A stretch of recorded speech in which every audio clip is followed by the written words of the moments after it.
Did I miss something? Did something drastic happen to the rules recently? Does folk style not exist anymore?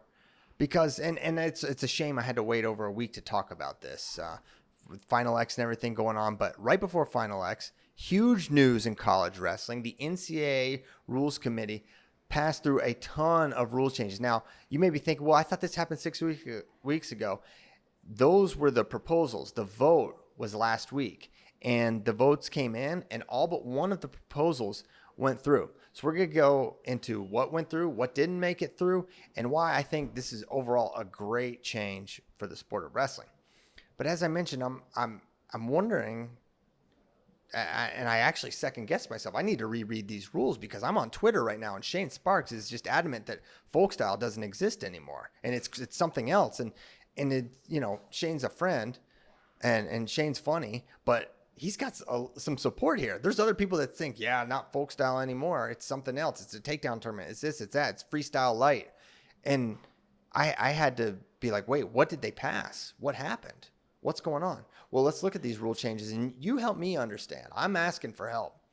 Why is this freestyle now? Why is this no longer folk style? Because to me, folk style is a sport of control. It's about takedowns. It's about turns. It's about pins. It's about getting off the bottom. And I don't think those core tenets have been amended or altered in any way. But let's get into it. You tell me. You shoot me straight here. So the big one, and I granted, it is a big one. 3-point takedown, that is seismic. That has a huge impact on the sport. No doubt about it. But I've complained for years, as have others, that the ratio takedown to escape doesn't make a lot of sense. It doesn't make sense that I could take you down twice and you take me down once and it would be 4-4. And I think a 3-point takedown more accurately rewards the skill and the difficulty of getting a takedown. So I think going from 2 to 3 is a step in the right direction. I understand why it could make some people nervous. I don't understand how this makes us freestyle. I don't understand how you think this completely de-incentivizes mat wrestling, as I'll later get to. I think it just incentivizes or rightly rewards the takedown, which I think is a good thing. I think takedowns are great. People think takedowns are exciting, and now they're worth, I think, a more appropriate amount. One rule change that happened years ago that I would have expected more of this reaction. There were some alarmists there, just like we have alarmists here, that were saying this is going to be a disaster, was the neutral danger zone, which this is maybe one of the more drastic shifts in folk style scoring in college wrestling history. But I think it was a great one. And it was born, like a lot of these rule changes, it was born out of a bad usage of, or bad exploitation of takedown rules. And what was happening was a wrestler would shoot in, the counter wrestler would dive under, get a leg, and just hang out, hold onto the leg, and they could be on their back for an extended period of time without penalty. Well, they said, hey, listen, I thought day one of youth wrestling, we learned freestyle, folk style, Greco, it doesn't matter. You do not want to be on your back. And if you're on your back, you do not want to be there for long. So 3 seconds, if you're on your back, hey, that's now a takedown. And I remember when that rule passed, there were NCAA champions saying this is going to be a disaster. It's been great. It hasn't been a disaster. It's rewarded the right things. It's not bailed out defensive wrestlers from just hanging out with a leg and sitting on their back for extended periods of time. It's been overall I would say a frictionless rule change that moved us in the right direction, where I could have seen that having more of this kind of reaction that we're seeing right now.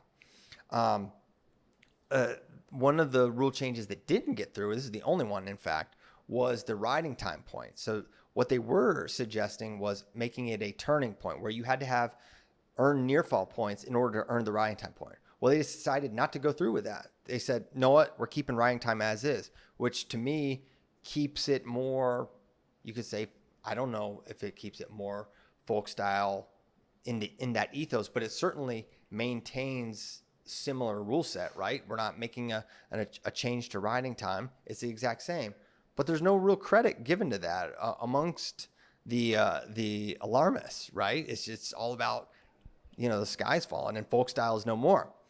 I mentioned how the danger rule was kind of born out of exploitation and just really people taking advantage of rule, which is a part of sport, right? You see a rule, you kind of game it a little bit.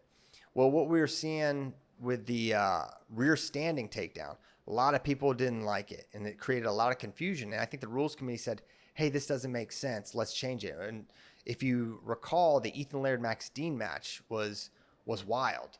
And Laird got to a rear standing position, got behind Max Dean when they were neutral. Dean hit like a roll right under. It was really slick, and he came out on top. But because a hand touched or something touched, it was a takedown for Ethan Laird. And what you had with the rear standing rule previously was a different threshold needed to be passed to get a takedown, when in reality, it just makes sense that the similar actions, so you should have to cross a similar threshold to earn a takedown no matter what. You shouldn't be like, oh, there's easier takedowns if you get to rear standing than if you shoot a double leg on someone and try to take them down. That doesn't make a lot of sense. It creates a lot of confusion. It creates confusion for refs, for coaches, for athletes, and especially for fans who are just trying to sit down and enjoy a duel. And then you have this strange rule that's only in college where there's no reaction time, but there's always reaction time with other takedowns. Doesn't make sense. So reaction time's back in. Smart rule, common sense rule, no doubt about it. And now the folk style purists, those who would say it's on the way out and it's going the wrong direction, I have to know, what do you say about this rule change where it says that the top wrestler now must be working for a turn? Now, I know you're probably saying, well, yeah, isn't that always the case? Well, actually, the antithesis was previously in the rules where it said you don't have to work for a turn on top. All you need to do is work to actively break down your opponent. So you break them down, they build up, you just break them down again and break them down again. And then that can continue for 2 minutes and then new period. Obviously, this is a common complaint amongst fans. They don't dislike the mat wrestling. They dislike the top wrestling where no one's working for a turn. You're just working to ride. They say that's boring, okay? And candidly, I tend to agree. And so now what is the rules committee saying? They're saying, listen, if you're on top, work for a turn. That makes sense. You should have to work for a turn. That is the point of top wrestling. That is the point of wrestling. Specifically folk style wrestling. You want to pin your opponent, right? And so this rule, that's the direction they're taking. That's where the rules committee is saying, no, you should be working to turn. And I think it's a smart rule. It makes a lot of sense. I'd be curious to hear the counter. I'd be curious to know why you don't think you should have to work for a turn on top. Or is it maybe just the alarmists are just so focused on the 3-point takedown, they just stopped reading right then and there? That could be the case too. But I don't think it can be disputed that this is just a common sense move. Get rid of the riding to ride. Let's ride to turn. Right? Similarly, there's now some penalty for the ankle ride. This was a commonly utilized tactic last year that people didn't like. They said, listen, it's tough to defend. It's not a turn. You're not working to turn. You're just working to hold the guy down. So those two are very symbiotic. The ankle ride now comes with a count. If you're on top, you got to be working for a turn. Those are good changes. And I think it's going to lead to more exciting mat wrestling. So neutral is exciting. And now you're making the mat more exciting. So no matter whether you're top or bottom, it should or neutral, it should be exciting, right? You should be working to turn. And one thing that I don't understand why people are upset that folk style is not folk style anymore is the number one point scoring maneuver in folk style wrestling is still a turn. You can get 4 points for a turn on top. So you've never been more incentivized to turn on top than you are right now. It's worth 4. It used to be worth 3. Now it's worth 4. I think that's great. That's not a recent rule change. It's been 4 for several years now. I think since 16 or 17. But I think if you're worried about the future of folk style wrestling, I don't think you should be. I think NCAA wrestling's in a great place. I think we had a rules committee that was really looking at things not just from their own perspective, but from a fan's perspective. And I think they took things in the right direction. Also in a fan's perspective, and maybe this is sort of separate from the overall folk style discussion, is the medical forfeit dynamic. Now, forfeit typically means you lose. But in wrestling, you can forfeit and not lose, right? You can enter a tournament, win 2 matches, leave the tournament, not do any more matches, and you would basically have no losses on your record, right? That doesn't make sense, right? Well, no, it doesn't. And it was getting to a point where it was out of hand, where you had guys intentionally just entering tournaments with only wanting to get 2-3 matches and then leaving regardless. They're not entering to win the tournament. They're entering just for mat time purposes, which I understand, and that's fine. But there needs to be some penalty when there's someone else that enters the tournament that's trying to win it, that's trying to win their next match, and you're their opponent, and you leave, and they just get advanced in the tournament, but they don't get any credit for beating you. That's not going to be the case anymore. So now if you dip out of a tournament, healthy or not, that's going to be a loss. And I think that's fair. No one's saying that unhealthy wrestlers should compete. They're saying there should be some penalty for that.